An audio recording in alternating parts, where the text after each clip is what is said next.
Welcome to rSlash Am I the Devil, where OP is the world's worst doctor. Our next Reddit post comes from rSlash True Off My Chest. I'm a 28-year-old guy, and I sexually harassed my colleague, who's 32, into having a nervous breakdown. I'm a new medical resident at a large hospital in America. One of our more senior residents, Clarissa, is really cute, but she happens to be a stuck-up power tripper. She's the kind of person who will give you grief for not being on time for work, because to her, on time means 15 minutes early. She's not all that popular among the other residents either. The consensus is that her stubborn, grouchy attitude presents a threat to patient safety. However, the hospital refuses to fire her. So we've just resorted to taking the piss out of her. We oftentimes talk about how fuckable she is and objectify her while she's standing right in front of us. And when Clarissa and I are in the break room together, I'll be searching up her swimsuit pictures on Facebook with the screen right in her view. I also once shoved a pin down her shirt, but that's the only physical thing that I've done. The only genuinely messed up thing that we've done to Clarissa happened a few weeks ago. She was hanging out with two other residents, both 29-year-old men, at their house. And those male residents somehow forced her to take off her shirt and strip down to her bra and tight jeans. They took pictures of her in suggestive positions. One photo was of her lying face down on the ground, with one of the male residents kneeling down and massaging her naked back. Those two residents shared the photos with me. In all the photos, Clarissa was crying, so I only had them on my phone for a few days before I deleted them. They went too far with this, but I wasn't involved in it whatsoever. Recently, Clarissa pulled me aside after our shift ended. It was just the two of us in the room. She had a bit of a meltdown and started sobbing and telling me about how messed up our behavior is, and how she doesn't understand why it's happening. She even told me that she doesn't want to die. I started feeling bad for her. I knew that we were bothering her, but I didn't think that she would cry over it. I don't think she has to worry about her colleagues killing her though. That part is ridiculous and dramatic. Her Facebook account is now private, and I've noticed that nowadays, whenever she's in the presence of a male doctor, she's always got another female doctor accompanying her. Even so, I've noticed that Clarissa seems to always be on the verge of crying, and she constantly stutters and sweats heavily. She makes mistakes almost constantly, and I fear that one day she's going to accidentally kill someone. If I let the hospital know about her, they're going to find out all about what I and my fellow residents have been up to. I know that I've hurt her, but I've worked hard my entire life to be in this position. Okay, full disclosure, I don't know any doctors or nurses, so I'm stereotyping here. I don't really know too much about what medical professionals are like, but my assumption has always been that if you're going into the medical field, you have a certain amount of just empathy, care for fellow human beings. After all, doctors have to swear the Hippocratic Oath, first do no harm. So, I sort of assumed that if you're going to be a doctor, you're going to be kind of a nice person, just inherently a little bit. But no, OP is shattering my stereotypes here. He's like, okay, well, she's kind of a stickler for coming in 10 minutes late, so let's harass her to the point of breaking down and being terrified every day of her life. Yo, these two things are not even close to equal. It's honestly really horrifying to think that OP and those other male residents he mentioned are in charge of patients' health. Am I the butthole for being disgusted by my wife after she asked our son if he wants to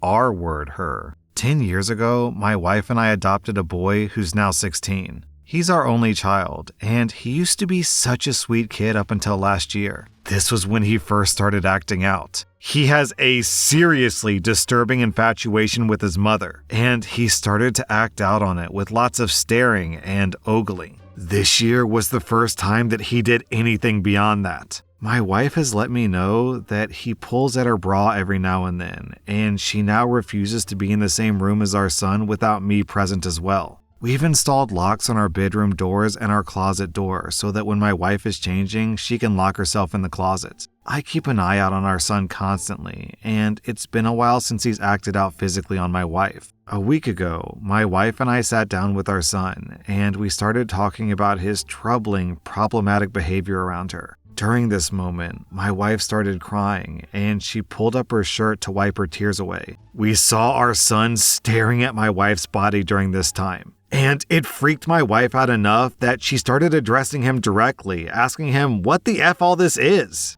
She asked him straight up whether or not he wants to R-word her. And she used the R word explicitly. When she asked him this disturbing question, I shut her down. Our son was dead silent for the entire meeting. It's been a week since my wife and I talked to our son, and it's all still the usual routine. My wife needs me to be with her whenever she's with our son. We keep the bedroom door locked whenever we're there, and I've been giving my wife the silent treatment for asking our son if he wants to R-word her. Actually, because of what she said, I once couldn't bring myself to protect her when she was around our son, and I just left her alone with him. Important edit, I misspoke when I wrote the title. After some reflection, I realized that I'm not actually disgusted by my wife. Rather, I'm disgusted by the circumstances that have led to my wife confronting our son. Also, after the one moment where I left my son and my wife out of my sight, I later reconciled with her and asked her if anything went wrong while she and our son were together. She said no, so I'm just saying all this for what it's worth.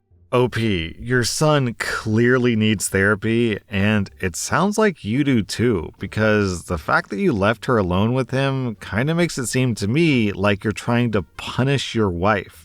Am I the butthole for asking my husband to punish his daughter, who was very disrespectful to my mother and tried to humiliate her? I'm a 43-year-old woman married to my husband, who's 44. My husband has a daughter, Sarah, who's 15 from a previous relationship. I have two sons, 16 and 14, and together the two of us have a 6-year-old daughter. My mom was visiting yesterday, and she told us that she's inviting us to their vacation home in France for 2 weeks this summer alongside the extended family. The invitation is for me, my husband, and their grandchildren, so not Sarah. My mother-in-law told Sarah that they did try to include her, but there simply isn't enough room in the house for one extra girl, given the number of children in the extended family. Sarah didn't say anything and was quiet all day. We noticed that she was upset about this, so my mom decided to go talk to her and maybe offer her a gift card of her choice or buy something nice for herself when the family was away. Sarah said, "If you feel guilty, go confess to a priest." And when my mom tried to explain that she doesn't feel guilty but wants to do something nice for me, Sarah told her to take your something nice and shove it where the sun doesn't shine, while her younger brothers were around and could hear. The boys burst into laughter, and my mom felt humiliated. When I told what happened to my husband, he said that he would talk to her, and later he told me that he did. I asked what the punishment was, and he said nothing because it's just a typical teenager's reaction. He didn't even make her apologize to my mom. I asked him to reconsider given how rude she was, and my husband said that I'm blowing this out of proportion and that my mom should just get over it. Am I the butthole for not letting it go and demanding more consequences for her actions? Also, in the comments, OP clarified that Sarah's mom passed away from cancer. Man, I just feel really sorry for Sarah. She has a dad who would happily abandon her to go on vacation. She has grandparents who don't want to invite her to things, and she has a mom who's obsessed with punishing her. Anyone in Sarah's situation would be pissed off that they got left behind while the rest of the family went off on this cool, exotic French vacation. Like, why can't Sarah share a bed with her half-sister? Huh? Sisters sleep in the same bed all the time. I mean, I can tell you why. It's because they intentionally wanted to exclude her. If they really wanted to, they could just get an air mattress or a sofa or buy someone an extra room at a hotel, but they just don't want Sarah because she's not technically family. Our next Reddit post is from rSlash Am I the butthole for putting peppers in my girlfriend's food to get her used to spice? My girlfriend is 23 and I'm 25. I'm a huge spice guy. I love the feeling, and I seek out hot foods. I eat a lot of Thai, Korean, and Indian food just for the spice. Some Latin things too. My girlfriend hates this, but we don't really eat together. She doesn't even like the smell, so she's always eating in the other room. Before, we used to eat at the table together, but now she just scarfs her food down and then leaves. This always hurts my feelings. She asked me to not eat such hot foods around her, but I don't get how I'm supposed to do that. It's literally almost all that I eat. I drink normal things, but that's not food.